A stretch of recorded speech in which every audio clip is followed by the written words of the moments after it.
যে আপনাদের সকলের সাথে সামনে আবার আমি আসতে পেরেছি। তো আমি অন্তরা, আমি কি অবস্থায় ছিলাম তার থেকেও বেশি আমি এখন বলতে চাই, এখন আমি অনেক ভালো আছি। আর জামা কাপড় গায়ে রাখতে পারতাম না, আপনাদের কাছে বলতে আমার কোনো দ্বিধা নেই, আমি ভীষণ ফ্রি মনের মানুষ। বেডের ওপরে আমার বাচ্চাদের যেরকম অল ক্লথ লাগানো থাকে না, সেটা লাগানো থাকতো, কারণ আমার অ্যানাল পার্ট থেকে রক্ত আর পুজ পড়তো সবসময়। আমি বলেছি আমি সুস্থ, আমি নিজে নিজেই বলছি, আর আমার চোখ থেকে কিন্তু খুব জল পড়ছিল।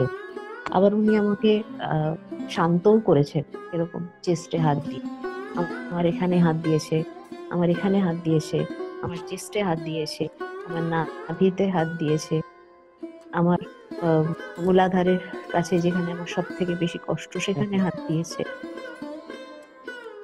আহ স্যার, আমি একটা অন্তরা কথা দি বলতে এখন চাই, কেমন? হ্যাঁ, আমি বলুন সেটাই বলুন বলতে বলুন। চাইছি, আমি আজকে পুরো কমপ্লিটলি আপনার সামনে বসে আপনার সাথে কথা বলছি, আমি আজকে শুয়ে নেই একদম। একদম সেটাই তো ভাবছি, একদম হ্যাঁ, সুস্থ লাগছে। তো এর থেকে আর মনে হয় বেশি আমার বলার দরকার নেই আমি কেমন ছিলাম, আর এখন এই আমি। আর সেটা প্রত্যেক এক একটা ইনজেকশনের জন্য আমি প্রায় 40,000 করে সিটিং এ দিতাম, অ্যাপার্ট আলাদা ওষুধ। স্যার, অন্তরা কি ওষুধ খান না এখন আর? নেই, আমি মেডিসিনের খাই সঙ্গে না, এটা তো। আমি খাই না, মানে আমি খাই না আমার মনের ইচ্ছে থেকে, আমাকে কেউ বলেছেন কেউ বলেননি সেটা না, আমি টোটালি স্টপ করে দিয়েছি। আমি খালি এখন একটাই ওষুধ খাই, সেটা হচ্ছে থাইরয়েডের, সেই থাইরয়েডের ওষুধটা সকালবেলা খাই, এটা ছাড়া আমার কোনো ওষুধ আমি খাই না, কোনো ওষুধ না। ইনজেকশন তো বহু যুগ আগেই বন্ধ হয়ে গিয়েছে, করে দিয়েছি আমি। আর যেটা আমার অটো ইমিউনের জন্য, যে ডিজিজের জন্য যে ওষুধগুলো ছিল, সেগুলো টোটালি বন্ধ, একটিও আমি খাই না। কিন্তু কিন্তু ভালো এটা আছেন এটা না? হ্যাঁ, আমি যে আমাকে যেরকম দেখছেন আমি সেরকম আছি, এর থেকে আরো ভালো দেখবেন। এখনো এটা ভালোর এখনো শেষ অবস্থায় পৌঁছতে পারিনি, এখন এর থেকে আরো অনেক ভালো দেখবেন, প্রত্যেক কি দিন প্র্যাকটিস ভালোর করেছেন? থেকে। হুম। উনি অগাস্ট মাসের 2 তারিখে ক্লাস করেছেন, অন্তরা দি অগাস্ট মাসে প্রবাবলি 2 তারিখ, তাই তো দিদি? হবে হয়তো খেয়াল নেই। 2 তারিখ, হ্যাঁ। হ্যাঁ, অগাস্ট অগাস্ট মাস গেল, সেপ্টেম্বর, অক্টোবর, আজকে নভেম্বরে 23 তারিখ, তাই তো? এই 3 মাস, 3 মাস, এই 3.5 মাসই ধরুন, 3.5 মাস। তার মধ্যে উনি প্রায় 10-15 দিন প্র্যাকটিস করতে পারেননি, প্রথমের দিকে এতটাই অসুস্থ ছিলেন। একটু একটু প্র্যাকটিস করেছেন। হ্যাঁ, ওই 3 মাসই ধরুন। আমি বলে দিচ্ছি দিদি, আপনি 5 মাস পর, ঠিক আছে, 5 মাস পরে আপনি একদম আর, মানে আপনার শরীর পুরোপুরি ঝরঝরে হয়ে যাবে, আপনারা কিচ্ছু খেতে হবে না। আমি আপনাকে বলে দিলাম, আপনার যা মনের জোর, আপনি রেকি শক্তি দিয়ে আপনি সমস্ত কিছু করতে পারবেন, সমস্ত কিছু করতে পারবেন। আপনার থাইরয়েডও ঠিক হয়ে যাবে, ঠিক আছে? প্রত্যেকদিন থাইরয়েডকে ইয়ে দেবেন, এনার্জি দেবেন, এক্সট্রা ভাবে দেবে, আধ ঘন্টা। দেখবেন আপনার থাইরয়েড ঠিকঠাক মেডিসিন আর কাজ করছে না, এই নিতে হচ্ছে না, ডাক্তারকে টেস্ট করবেন, বলবেন আর মেডিসিন নিতে হবে না, ও নিজেই বলে দেবে। থাইরয়েডকে প্রত্যেকদিন 15-20 মিনিট করে এক্সট্রা চার্জ দিবেন। তো আমি সেই জায়গা থেকে উইদাউট ওগুলো আমি খুব বোল্ড ডিসিশন নিয়ে বন্ধ করেছি, কি আমি করব না, আমি নেব না, কারণ আমার কোনো উপকার হচ্ছে না, আমি রেকারিং ভাবে সেই জিনিসের কাছে আবার চলে যাচ্ছি, আবার চলে যাচ্ছি। তো সেই জায়গা থেকে দাঁড়িয়ে আর সেই রকম কানেকশনও তৈরি হয়েছে, আমার হয়তো কষ্টটা লাঘব হওয়ার টাইম এসে গিয়েছিল। তো সেই জন্যই আমি সেরকম কোনো শুভ মুহূর্তে ওনার সাথে যোগাযোগ করি। আর আমি খুব ভালো থাকবো, আর আপনারাও খুব ভালো থাকবেন, আছেনও, আপনারা এখন খুব ভালো আছেন, সেটা অলরেডি স্টার্টেড, বিলিভ মি। আমি সমাধির একটা জিনিস আমি বলে দিই। সমাধি যেদিন আমাকে ফোন করেছিলেন, উনিও প্রচুর কেঁদেছিলেন, হ্যাঁ, প্রচুর কেঁদে কেঁদে আমাকে ফোন করেছিলেন। ফোন করে যখন দুটো প্লেসমেন্ট হয়, প্লেসমেন্টের পরে ওনাকে আমরা সবাই মিলে হিল করি। তার মধ্যে মিলিদিও ছিলেন, হ্যাঁ, মিলিদি ছিলেন, আরো 4-5 জন ছিলেন নতুন যারা জয়েন করেছিল গত ক্লাসে, তারা বিশেষ কারণে এইবারে জয়েন করতে পারেনি। তো তারাও ছিলেন। সবাই মিলে যখন হিল করেছিলেন, উনি সম্পূর্ণ, মানে একটা রিল্যাক্স মুডে চলে এসেছিল। উনি ভাবছিলেন যে আমি 4 বছর ধরে যে যন্ত্রণায় ভুগছি, সেই যন্ত্রণা থেকে আজকে আমি কিভাবে মুক্তি পেয়ে গেলাম। দেখে হ্যাঁ, অনেকটা, মানে কি বলবো, যে আমি সুস্থ হব। মনে অন্তরা সাহস দি যদি পাচ্ছে। আপনি এত হ্যাঁ, সুস্থ সুস্থ ব্যাস। হতে হয়ে পারে, গেছেন, একদম। আপনি সুস্থ হ্যাঁ, হয়ে গেছেন, আপনি অসুস্থই না, কোনো মানুষ পৃথিবীতে অসুস্থ না সোমা। আর আপনি আপনার পার্সোনাল লাইফের কথা বলছেন, আমি আমার পার্সোনাল লাইফের কথা শুনলে আপনি কোন দিক দিয়ে রাস্তা দিয়ে পালাবেন ভাবতে পারবেন না। ওটা আপনাকে সবার সবার কিছু না কিছু থাকে। আপনাকে প্রাইভেটলি একদিন আপনার সাথে কথা বলবো, যখন আমার সময় হবে একদম। আপনারও সময় হবে, তখন আপনি বুঝবেন। কিচ্ছু অসুবিধা নেই, কিচ্ছু অসুবিধা নেই, আপনি একদম সুস্থ আছেন তো, আপনি একদম সুস্থ আছেন, ট্রাস্ট মি। আমি তো বলছি আজকে সকালে যখন এনার্জি দিচ্ছি, এনার্জি নিচ্ছেই না, 8 ঘন্টা 35 মিনিটের মধ্যে এনার্জি, মানে কোনো এনার্জি নিচ্ছে না। এবার আমি একজন টিচার, আমি আমার হাত দিয়ে যখন এনার্জি ফ্লো হবে, আপনাদের থেকে তো মানে আমার এনার্জি একটু হাই, সেটা তো স্বাভাবিক। হ্যাঁ, তো এনার্জি যখন ফ্লো হবে তখন আমি নিজেই বুঝতে পারবো। এনার্জি প্রথম প্রথম নিল 8 ঘন্টা 35 মিনিটের মধ্যে এনার্জি আর নিচ্ছেই না। তার মানেটা কি? আপনার প্রবলেম সেরকম ডিপলি নয়। তার রেকি আপনি তো ট্রিটমেন্ট দাদা করতে এসেছেন। রীতিমতো বকা দিয়ে শুরু করিয়েছিলেন। আমি তো আমি একদম একদম। আমি আমি এই ওই রকম অবস্থায় এরকম প্লেসমেন্ট নিয়েছিলাম, এই রকম করেছিলাম, তারপর চুপচাপ বসেছিলাম, আমি আর পাচ্ছিলাম না। তারপরে দাদা রীতিমতো বকা দিয়ে করেছে, আমি বলতে লজ্জা পাচ্ছিলাম কি আমি প্র্যাকটিস করছি না, আমি বলছিলাম আপনি আমাকে হিলিং করুন, বলে আপনাকে আমি কেন হিলিং করবো, আপনার নিজের হিলিং আপনাকে করতে হবে না? তো দাদা বন্ধ করে দিদি, দিয়েছেন যে আমার তো আর কোনো রাস্তা নেই, পালানোর পথ নাই, এখন আমি কি করবো, তখন করতেই হবে। কারণ দেখো, মানুষ টেন্ড টু বি লেজি, মতলব আমাদের ভেতরেই লেজিনেসটা আছে, তো সেই নিজের কমফর্ট জোনটাকে ছাড়লেই সব হয়ে যাবে, সব হয়ে যাবে, কিচ্ছু অসুবিধা ব্যাপারটা নেই। হ্যাঁ, একদম একদম। অন্তরা দিদি, এক দেখা দিন ওনাদেরকে। আপনার হ্যাঁ হ্যাঁ, ভিডিও দেখে নিশ্চয়ই এনারা নিশ্চয়ই, সবাই এসেছে। 100 বার। দিদিকে দেখুন, দিদিকে দেখুন। এক্ষুনি। সবার আগে তো সকলকে আমার অনেক অনেক নমস্কার, অনেক ভালোবাসা, যে আপনাদের সকলের সাথে সামনে আবার আমি আসতে পেরেছি। আর আমার কষ্টটা আপনাদের কষ্ট লাঘবের কারণ, সেটা ইউনিভার্সের একটা বিশাল বড় হাত, আর স্যারেরও অনেক বেশি আশীর্বাদ।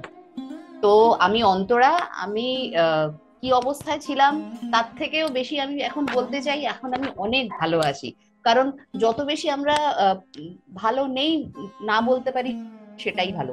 তো আমাদের এখন সবার আগে বলতে হবে কি আমি খুব ভালো আছি। আমি বসে থাকতে পারতাম না, প্রথম যেদিনকে আমি দাদার সাথে কথা বলেছি সেদিনকে আমি শুয়েই ছিলাম। আর জামা কাপড় গায়ে রাখতে পারতাম না, আপনাদের কাছে বলতে আমার কোনো দ্বিধা নেই, আমি ভীষণ ফ্রি মনের মানুষ। বেডের ওপরে আমার বাচ্চাদের যেরকম অল ক্লথ লাগানো থাকে না, সেটা লাগানো থাকতো, কারণ আমার অ্যানাল পার্ট থেকে রক্ত আর পুজ পড়তো সবসময়। তো এর থেকে আর মনে হয় বেশি আমার বলার দরকার নেই আমি কেমন ছিলাম। আর এখন এই আমি, আর সেটা প্রত্যেক এক একটা ইনজেকশনের জন্য আমি প্রায় 40,000 করে সিটিং এ দিতাম, অ্যাপার্ট আলাদা ওষুধ। তো আমি সেই জায়গা থেকে উইদাউট ওগুলো আমি খুব বোল্ড ডিসিশন নিয়ে বন্ধ করেছি কি আমি করব না, আমি নেব না, কারণ আমার কোনো উপকার হচ্ছে না। আমি রেকারিং ভাবে সেই জিনিসের কাছে আবার চলে যাচ্ছি, আবার চলে যাচ্ছি। তো সেই জায়গা থেকে দাঁড়িয়ে, আর সেই রকম কানেকশনও তৈরি হয়েছে, আমার হয়তো কষ্টটা লাঘব হওয়ার টাইম এসে গিয়েছিল। তো সেই জন্যই আমি সেরকম কোনো শুভ মুহূর্তে ওনার সাথে যোগাযোগ করি। এরকম ধরনের ভিডিও আমি দেখি, শুধুমাত্র এটা বললে ভুল হবে, স্যারের একা ভিডিও দেখে আমি আপ্লুত হয়ে গেছি একদম। আমি আরো এরকম ধরনের ভিডিও দেখেছি কি এটা কি জিনিস আমার কাছে হঠাৎ করে আসতে শুরু করে, এরকম 11টা 12টা রাত। সেদিন হঠাৎই আমার কাছে এরকম ইউটিউব স্ক্রল করতে করতে আমার কাছে আসতে থাকে ভিডিওগুলো। তারপরে আহ, রাত 2:30 3টে নাগাদ দাদার ভিডিও আমি দেখি, একটা তো ওই রকম সময় আমি দেখি, দেখার পরে তারপর ওনার সাথে যোগাযোগ। তারপরে তারপরের ইতিহাস তো মানে সেটা একটা ইতিহাস। আর এখন তো আমি বর্তমান, আর আমি ইতিহাস নিয়ে পছন্দ করি না। আজকে এখন জিয়ে নিতে পারলেই দ্যাটস অল। আর খুব ভালোভাবে আমি ভালো আছি, খুব ভালো আছি, আর আমি খুব ভালো থাকবো। আর আপনারাও খুব ভালো থাকবেন, আছেনও, আপনারা এখন খুব ভালো আছেন, সেটা অলরেডি স্টার্টেড, বিলিভ মি। এর থেকে বেশি আমার আর কিচ্ছু বলার নেই। আহ, আমি একা থাকি, সব কাজ আমি একা করি, মানে all the responsibility on me, physically responsible for me আমি, ইকোনমিক্যালি আমি আমার জন্য রেসপন্সিবল, আমার ফ্যামিলির জন্য রেসপন্সিবল, ইন অল অ্যাসপেক্ট, যতগুলো অ্যাসপেক্ট একটা মানুষের জন্য থাকতে পারে, সবার জন্য আমি দায়িত্ববান, নিজের জন্য এবং আমার ফ্যামিলির জন্য। তো আমি সেটা সঠিকভাবে পালন করতে পারছি। সাথে সাথে আর যেটা সব থেকে বেশি জরুরি, আমরা এখন বর্তমানে যে এজটার মধ্যে যে যাচ্ছি, সেখানে একটা হিসাবের প্রয়োজন হয়, মতলব কি হলো, কি হবে, কি রইলো, কি করলাম, এরম একটা ভাব আমাদের মধ্যে আসে। যে এজের মধ্যে দিয়ে আমরা যাচ্ছি, আমার মনে হয় আমরা সবাই মোটামুটি সেম এজের মধ্যেই হব। তো সেখানে দাঁড়িয়ে যে স্পিরিচুয়াল যে ভাবটা, মানে আমি আমি না, আমি কে, আমার কি কাজ, আমি কি করলে সেই লাস্ট জায়গায় পৌঁছতে পারবো, সেই জিনিসটারও আপনারা হদিশ পাবেন। আমি এই নিয়ে আপনাদের জ্ঞান দিতে চাই না, আপনাদের মধ্যে নিজেদের মধ্যেই সেই অনুভূতিগুলো আসবে। আপনারা ভেতরে যান, এর মধ্যে আসুন, এগোন, দেখবেন আপনারা নিজেরাই বুঝতে পারবেন।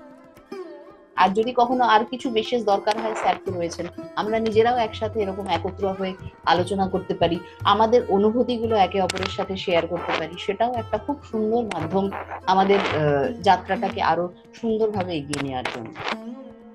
আর কিছু যদি আমার কাছে প্রশ্ন থাকেন আমাকে বলতে পারেন, আমি যথাসাধ্য চেষ্টা করবো উত্তর দেওয়ার। সমাধি 4 বছর ধরে পেটের যন্ত্রণায় ভুগছে, 4 বছর ধরে, ঠিক আছে। সমাধির ভিডিওটাও ভাইরাল হয়ে গেছে, অন্তরাদির ভিডিও ভাইরাল হয়ে গেছে। হ্যাঁ, সমাধির ভিডিও প্রায় ৭৯,০০০ জন মানুষ দেখে নিয়েছে, ৭৯,০০০।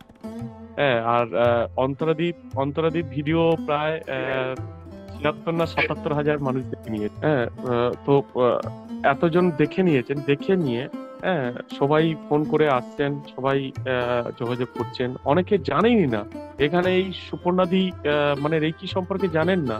উনি হঠাৎ মাত্র পরশুদিন আমাকে ফোন করছেন যে দাদা এরকমই আমার পাশে আর একজন বলছেন যে এই রেকি টেকি শেখো না, এই করো না, এই এই হয় ওই হয় তাই হয়।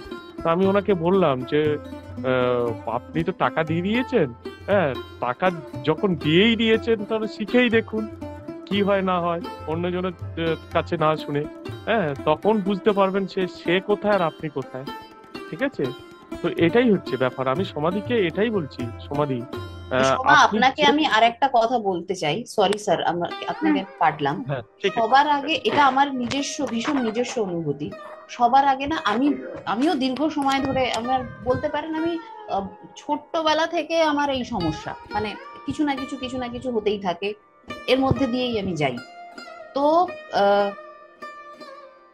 সবার আগে এখন যেটা আমি ভাবতে শুরু করেছি, মানে সমাজে মানুষটা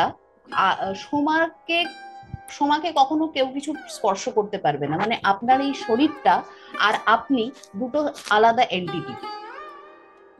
আপনার আত্মা যেটা সেটা একদম আলাদা, আর আপনার এই বডিটা কখনো কখনো একটু এদিক ওদিক হয়, সেটার মধ্যে এই পেটে ব্যথাটা বলুন বা আমার যে সমস্যা হয়েছিল XYZ যা কিছু আছে, তো সেটা ভীষণ নমিনাল ব্যাপার। আপনাকে কোনো রকম কষ্ট, কোনো রকম দুঃখ, কোনো রকম অসুবিধে টাচ করতেই পারে না, এটা সব থেকে বড় কথা।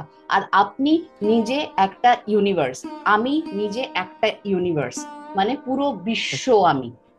তো আমার মধ্যে ওই সমস্ত শক্তি আছে। আর বাকি যেগুলো ধরুন কখনো কখনো মাটির মধ্যেও তো কাটা গাছ ওঠে, তো ওটাকে কি করতে হয়, খালি ওটা চুনে নিতে হয়, সেটাকে বেছে নিতে হয়, আর ওটাকে আস্তে করে উপরে ফেলে দিতে হয়, দ্যাটস ইট। আপনি এখন আইডেন্টিফাই করে ফেলেছেন যে আপনার এখানে সমস্যা, তো এখন খালি অন দ্য প্রসেস আপনাকে খালি এটাকে ফেলে দিতে হবে, আর কিচ্ছু করতে হবে না। আর আরেকটা কথা আপনাকে আবারও বলছি, আপনার যেখানে ব্যথা সেই শরীরটা কিন্তু সোমা নয়, সোমা অন্য একজন।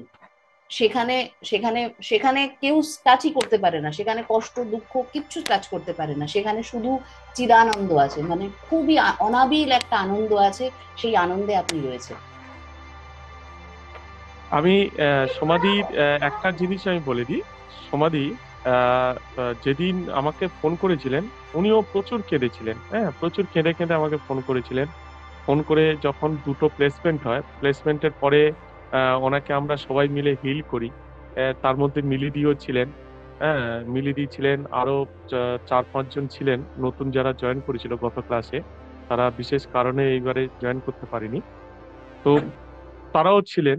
সবাই মিলে যখন হিল করেছিলেন উনি সম্পূর্ণ মানে একটা রিল্যাক্স মোডে চলে এসেছিল। উনি ভাবছিলেন যে আমি 4 বছর ধরে যে যন্ত্রণায় ভুগছি সেই যন্ত্রণা থেকে আজকে আমি কিভাবে মুক্তি পেয়ে গেলাম উইদাউট এনি মেডিসিন, হ্যাঁ সেটা কি সম্ভব।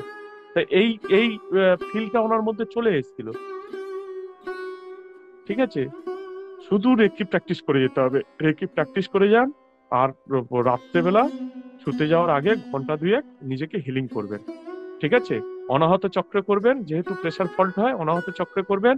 মাথা যন্ত্রণা করার জন্য মাথায় যন্ত্রণা করবেন, হ্যাঁ, নিজের মূলাধার চক্রে করবেন এনার্জির জন্য, আর এই পেটে করবেন, করে নিয়ে তারপরে শুতে যাবে। ডাক্তারের কাছে গেলে ডাক্তার তো ওষুধ দিলে ওষুধটা তো খেতে হয়, ওষুধ না খেলে রোগ সারবে কি করে? তার রেকি আমাকে তো ট্রিটমেন্ট দাদা করতে এসেছেন। রীতিমতো বকা দিয়ে শুরু করিয়েছিলেন। আমি তো একদম একদম। আমি আমি এই ওই রকম অবস্থায় এরকম প্লেসমেন্ট নিয়েছিলাম, এই রকম করেছিলাম, তারপর চুপচাপ বসেছিলাম, আমি আর পাচ্ছিলাম না। তারপরে দাদা রীতিমতো বকা দিয়ে করেছে। আমি বলতে লজ্জা পাচ্ছিলাম যে আমি প্র্যাকটিস করছি না। আমি বলছিলাম আপনি আমাকে হিলিং করুন, বলে আপনাকে আমি কেন হিলিং করবো, আপনার নিজের হিলিং আপনাকে করতে হবে না? তো দাদা বন্ধ করে দিদি, দিয়েছে যে আমার তো আর কোনো রাস্তা নেই, পালানোর পথ নাই, এখন আমি কি করবো, তখন করতেই হবে। কারণ দেখো, মানুষ টেন্ড টু বি লেজি, মতলব আমাদের ভেতরেই লেজিনেসটা আছে, তো সেই নিজের কমফর্ট জোনটাকে ছাড়লেই সব হয়ে যাবে, সব হয়ে যাবে, কিচ্ছু অসুবিধা ব্যাপারটা নেই। হ্যাঁ, একদম একদম। ব্যাপারটা হয়েছে প্রত্যেকের তো একটা নিজে নিজে সংসার নিয়ে থাকে, প্রত্যেকের একটা টাইমের ব্যাপার থাকে,